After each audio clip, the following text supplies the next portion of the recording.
Welcome, future doctors, to another episode of the Future Minority Doctor Podcast with Dr. Sulma and Marina, where we bring you conversations to empower and inspire you to contribute to your community and the world by becoming a doctor.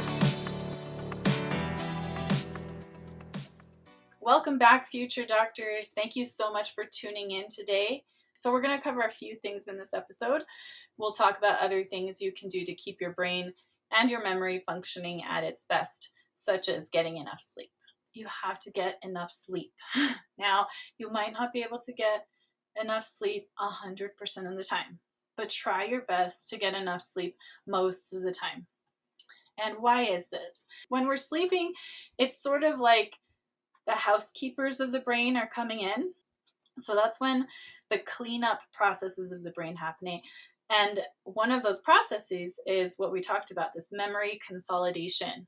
So taking those memory traces from what you learned that day, organizing and stabilizing them in order to get on that path towards long-term memory. So if you're sleep deprived, if you're not getting enough sleep, the amount of sleep you need at night to feel well rested, a couple of things happen.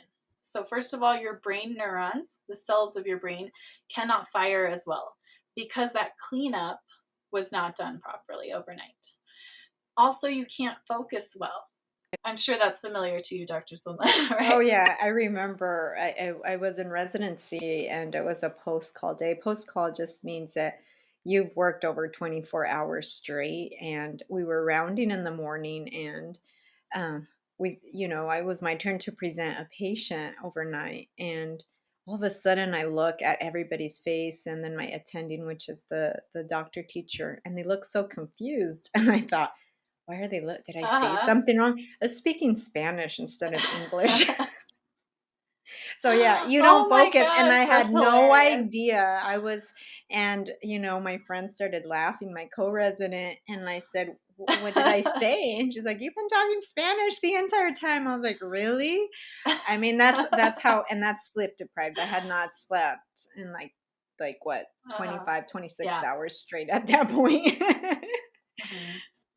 Yeah, exactly. So sleep deprivation does very strange things to your brain. So you need it, right? And of course, when you're a resident, you have to do those overnight shifts. You're not always going to get that sleep, but then hopefully you go home and you catch up on that sleep that you need.